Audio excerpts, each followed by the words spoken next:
अरशद नदीम 92.97। ये नाम और ये नंबर हमेशा याद रखा जाएगा स्पोर्ट्स की हिस्ट्री में, ओलंपिक्स की हिस्ट्री के अंदर। और ये नाम याद रखा जाएगा पाकिस्तान की हिस्ट्री में और रखा जाना चाहिए। In my opinion, this is the biggest achievement in the history of sports in Pakistan. इसके अंदर मैं हॉकी को भी इंक्लूड करता हूं, इसके अंदर मैं स्पेशली स्पेशली क्रिकेट को भी इंक्लूड करता हूं, जिसको हमेशा हर तरफ से सपोर्ट मिली है।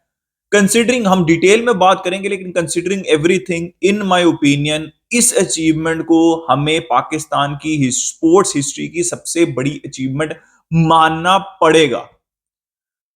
भाई 92.97, 90 समथिंग रिकॉर्ड था। 100 साल की जो हिस्ट्री है ओलंपिक्स की, उसका रिकॉर्ड तोड़ दिया है यहां पे अरशद नदीम ने। और सिर्फ एक दफा नहीं तोड़ा, 2 दफा तोड़ा एक ही ओलंपिक्स के अंदर। और तीसरे नंबर के ऊपर थे 89.45, which is again very impressive, from Neeraj Chopra, जो कि गोल्ड मेडलिस्ट हैं ऑलरेडी ओलंपिक के। तो यार, हम अरशद नदीम के ऊपर तो बात करते हैं, लेकिन सबसे पहले यार बहुत मुबारकबाद और congratulations to all the Indians, और नीरज चोपड़ा को भी। भाई, लोग इस बात को समझ नहीं पा रहे। एक नीरज चोपड़ा जो है ना, वो इंडिया की हिस्ट्री के अंदर आई थिंक तीसरे चौथे प्लेयर हैं जिन्होंने बैक टू बैक मेडल्स जीते हैं। ये आसान काम नहीं है। आप आके एक मेडल तो जीत जाते हैं, लेकिन जो कंसिस्टेंसी होती है ना, वो आपको ग्रेट बनाती है। ठीक है। तो नीरज चोपड़ा ने कुछ भी गलत नहीं किया। उन्होंने 89.45 फेंक दिया था। ठीक है। उन्होंने सिल्वर जीत लिया। लेकिन on the day it was Arshad Nadeem, जो कि मतलब ऐसे मूड के अंदर थे जो कि आप बीट नहीं कर सकते। आप इमेजिन करिए, अगर आप एक ही दिन में दो ऐसी थ्रो फेंक देते हैं जो कि 100 साल की हिस्ट्री का रिकॉर्ड तोड़ देती है, तो you just have to sit and appreciate के भाई, ये मैं मैक्सिमम अपनी दी, इससे ज्यादा हो नहीं सकता था। ठीक है। इसका दिन था। ठीक है। और अरशद नदीम का दिन था। It's as simple as that. तो भाई, अरशद नदीम के ऊपर तो बात हो रही है, लेकिन ये जो कंसिस्टेंसी है नीरज चोपड़ा की, उन्होंने सिल्वर जीता, गोल्ड भी जीता। This is absolutely brilliant. और मुझे सबसे अच्छी चीज लगी जो जो नीरज चोपड़ा की मदर ने जो इंटरव्यू दिया भाई, वो मैं देख रहा था। और देखिए, ऐसी पॉजिटिविटी जो होती है ना लोगों के अंदर, माँ बाप के अंदर, वो चैंपियंस पैदा करती है। ठीक है। और उसकी बहुत बड़ी रीजन है, उसकी मदर है नीरज नीरज चोपड़ा की। उसने कहा कि भाई कोई बात नहीं, सिल्वर भी गोल्ड है, और जो जीता वो भी अपना बच्चा है। अरशद नदीम के बारे में इससे बड़ी चीज नहीं हो सकती यार।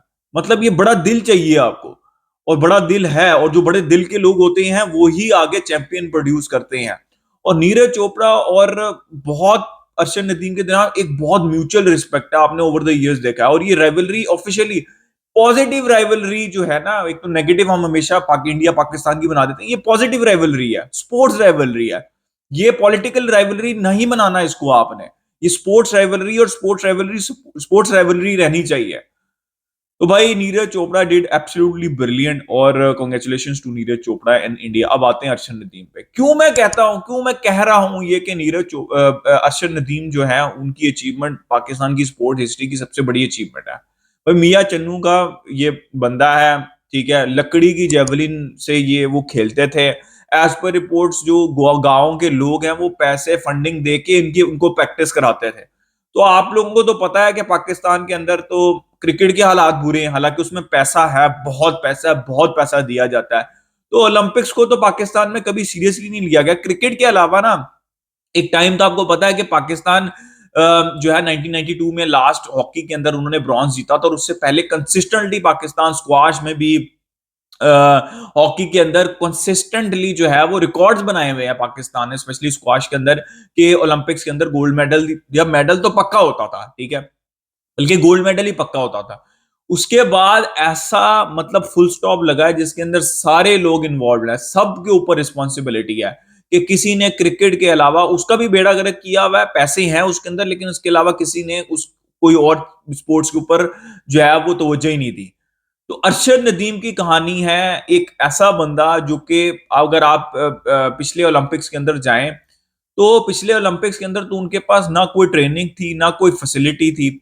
उसके बाद आहिस्ता आहिस्ता जब कॉमनवेल्थ गेम्स आती हैं, वहां पे वो 90 प्लस की थ्रो फेंकते हैं तो थोड़ी सी रिकग्निशन मिलती है। लेकिन आप इमेजिन करें, एक बंदा जो 90 प्लस की थ्रो फेंक चुका है, वो ओलंपिक से एक साल पहले तक, अब ये पुरानी बात नहीं है, मैं ओलंपिक्स की बात कर रहा हूं, एक साल पहले तक वीडियो उसकी आ रही है सोशल मीडिया के ऊपर, और वो कह रहा है कि भाई उसके पास जेवलिन लेने के पैसे नहीं है। ये है अचीवमेंट। ये मैं बात कर रहा हूं एक साल पहले, ओलंपिक से एक साल पहले वो कहता है। सोश हार, सबके पास चला गया होगा, ये पॉलिटिशियंस के पास जो कि स्पोर्ट्स की मिनिस्ट्रीज के ऊपर बैठे हुए हैं, पॉलिटिशियन ही ना है ये स्पोर्ट्स। अगर इनको पता होता तो जेवलिन होती अरशद नदीम के पास। तो वो सब कुछ करने के बाद ही उसने सोशल मीडिया के ऊपर पोस्ट की। उसके बाद कुछ स्पॉन्सर मिले, उनको जेवलिन लेके दी गई, फिर थोड़ी सी उनकी ट्रेनिंग भी हुई, और थोड़ी सी ट्रेनिंग में बंदे ने रिकॉर्ड तोड़ दिया। आप इमेजिन कर सकते हो कि इस हालात में बंदे ने 100 साल की हिस्ट्री का रिकॉर्ड तोड़ दिया। थोड़ी सी आपने उसको सपोर्ट दी और उस बंदे ने रिकॉर्ड तोड़ दिया। उस बंदे ने आपको 32 साल की हिस्ट्री में सबसे पहले आपको गोल्ड मेडल जिता दिया, 32 साल में पहली दफा, और इंडिविजुअल कैटेगरी के अंदर तो हिस्ट्री में पहली दफा। तो ये है पोटेंशियल। ये देखें, ये जो जीत है ना, पाकिस्तान तो खुश हो रहा है, हम सब खुश हो रहे हैं। ये पॉलिटिशियंस, आपको पता है, ये पॉलिटिशियन एक था, उसने, मैं उसका नाम नहीं लूंगा, उसने जो है वो मीडिया के ऊपर ये बयान दिया था कि ये अरशद नदीम सोशल मीडिया के ऊपर लगा रहता है, इसी वजह से इसकी परफॉर्मेंस नहीं हो रही। अब यही जो पॉलिटिशियन है, ये हार पनाने वहां पे क्रेडिट लेने पहुंचेंगे। तो अरशद नदीम को चाहिए कि रिजेक्ट करो, दफा हो जाओ, तुम यहां से निकलो यहां से। ये जो विक्ट्री है, ये अरशद नदीम की है।